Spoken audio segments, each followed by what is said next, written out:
পাঁপস ও ডিমের এই লোভনীয় রেসিপিটা ভাত, রুটি, পরোটা সব কিছুর সঙ্গেই বেশ দুর্দান্ত লাগে খেতে। আর কতটা লোভনীয় হয়েছে আশা করি আপনারা দেখেই বুঝতে পারছেন। চলুন দেরি না করে মূল রেসিপিটি শুরু করা যাক। নমস্কার বন্ধুরা, স্বর্ণলতা রান্নাঘরে স্বাগত জানিয়ে শুরু করছি আজও নতুন একটি রেসিপি। আশা করছি আপনাদের খুব ভালো লাগবে। প্রথম থেকে শেষ অবধি স্কিপ না করে দেখার রিকোয়েস্ট রইল সকল বন্ধুদের কাছে।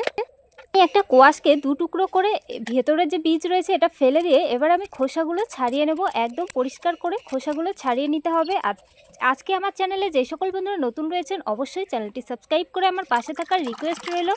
আমি কোয়াশের খোসাগুলো ছাড়িয়ে নিয়েছি। এরপর একটা বোলের মধ্যে জল নিয়ে আমি কোয়াশের টুকরোগুলোকে পরিষ্কার করে 2 থেকে 3 বার জল পাল্টে ধুয়ে তুলে নিয়েছি। এরপর আমি কোয়াশের টুকরোগুলোকে একটা গ্রেটারের সাহায্যে আমি গ্রেট করে নেব। আর ছোট ছিদ্রযুক্ত যে পাশে রয়েছে এই ছোট ছিদ্রযুক্তের সাহায্যে কিন্তু অবশ্যই গ্রেট করে নিতে হবে। বিশ্বাস করুন বন্ধুরা, কোয়াশ দিয়ে যে ডিমের এত সুন্দর রেসিপি হয় না খেলে আপনারা বুঝতেই পারবেন না। আর খেতে এতটাই দুর্দান্ত অপূর্ব লাগে যে একবার খাবে সারা বছর মুখে লেগে থাকবে, এতটাই টেস্টি হয় খেতে। এভাবে কোয়াশের গায়ে যে জলটা রয়েছে চেপে চেপে বের করে নিতে হবে। তো আমি সবগুলোরই জল চেপে একটা বোলের মধ্যে নিয়ে নিয়েছি। এর মধ্যে অ্যাড করছি একটা ডিম। আপনারা কিন্তু কম বেশি করে বানাতে পারেন। আমি যেহেতু খুবই অল্প করে বানাচ্ছি, আপনারা কিন্তু বেশি করেও বানিয়ে নিতে পারেন। তাহলে বেশি করে বানালে কিন্তু অবশ্যই ডিমের পরিমাণ বা মশলার পরিমাণগুলো একটু বেশি করে দেবেন। এর মধ্যে অ্যাড করলাম স্বাদ অনুযায়ী নুন, ঝালের জন্য 2টো কাঁচা লঙ্কা আর সামান্য গোলমরিচ গুঁড়ো।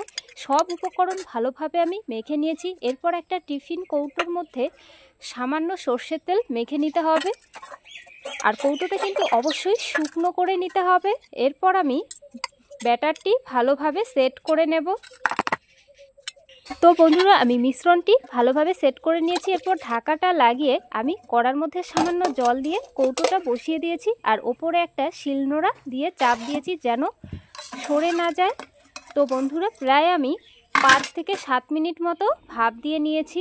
ঠান্ডা হতে হতে এদিকে দেখুন আমি একটা মশলা তৈরি করে নেব। পেঁয়াজ, রসুন, টমেটো, আদা, গোটা জিরে, ধনে আর কাঁচা লঙ্কা আমি সবগুলোকে একদম মিহি করে পেস্ট বানিয়ে নেব। এদিকে দেখুন বন্ধুরা, আমার টিফিন কৌটোটা একদম ঠান্ডা হয়েছে আর দেখুন কত সুন্দর ফুলে উঠেছে। এবারে একটা ছুরির সাহায্যে সাইডগুলো এভাবে কেটে কেটে নেব। দেখুন বন্ধুরা, অনেকটাই কিন্তু তলাতে লেগে ধরেছে, তাই এভাবে ঝাঁকালাম পড়লো না। আমাকে ছুরি দিয়ে এভাবে কেটে নিতে হবে, ঠিক পনিরের শেপগুলো যেরকম হয়। আপনারা কিন্তু একটু ছোট ছোট করে এই শেপগুলো দেবেন, তাহলে খেতে ভালো লাগবে। তো আমি একটু হাত দিয়ে সেট করে নিয়েছি। সবগুলো টুকরোই কিন্তু আমি সেমভাবে কেটে নিয়েছি। এরপর ফ্রাই করে নেব। তার জন্য কড়ায় সর্ষের তেল গরম করে নিয়েছি। এরপর আমি এক এক করে সবগুলো ফ্রাই করে নেব। আপনারা কিন্তু সর্ষের তেলও করতে পারেন। তো আমি এখানে সর্ষের তেল দেইনি, সরি, এখানে আমি সয়াবিন অয়েল ব্যবহার করছি। তো বন্ধুরা, উল্টে পাল্টে হালকা লালচে করে আমি ভেজে নেব, ঠিক এরকমভাবে। এর থেকে বেশি ফ্রাই করতে যাবেন না, তো একদম খেতে ভালো লাগবে না। তো বন্ধুরা, আমি সবগুলো ফ্রাই করে নিয়েছি। এরপর ওই কড়ার মধ্যে আমি আরেকটু সয়াবিন অয়েল দিয়ে দেবো। এরপর তেল গরম হয়ে এলে ফোড়নে গোটা জিরে, একই সাথে দিয়ে দেব পেঁয়াজ বাটা। ভালোভাবে প্রায় 4 সেকেন্ড মতো আমি ফ্রাই করে নেব। আর সাথে দিয়ে দিচ্ছি সামান্য নুন যেন গায়ে ছিটকে না আসে। তো বন্ধুরা, এরপর দিয়ে দিচ্ছি কাঁচা লঙ্কা বাটা।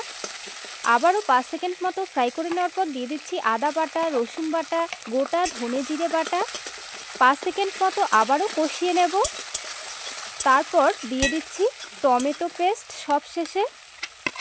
আবারও আমি প্রায় 6 থেকে 7 সেকেন্ডের মতো কষিয়ে নেব সামান্য মশলা ধোয়া জল দিয়ে।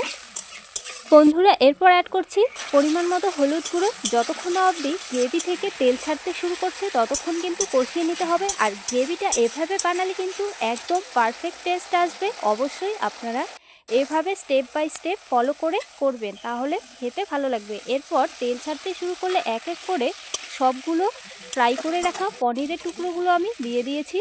প্রায় মিনিট 2 মতো কষিয়ে নেওয়ার পর আমি ঝোলের জন্য পরিমাণ মতো ঝোল দিয়ে হাই আঁচে ফুটিয়ে নিয়েছি প্রায় 7 মিনিট মতো। এরপর নামানোর আগে আমি গরম মশলা গুঁড়ো দিয়ে ভালোভাবে মিশিয়ে নেব। আর দেখুন গ্রেভিটা কিন্তু ঠিক এরকম টাইপ থাকবে, এর থেকে বেশি পাতলাও করবে না, আবার ঘনও করতে যাবে না, তাহলে খেতে ভালো লাগবে। পাশ ও ডিমের ইউনিক রেসিপিটি কেমন লেগেছে অবশ্যই মিষ্টি একটা কমেন্ট করে জানাবেন। আর এই রেসিপিটা কিন্তু আপনারা ভাত, রুটি, পরোটা সব কিছুর সঙ্গে সার্ভ করতে পারবেন।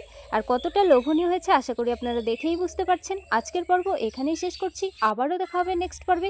ততক্ষণে প্রিয় সকল বন্ধুরা ভালো থাকবেন, সুস্থ থাকবেন, ধন্যবাদ।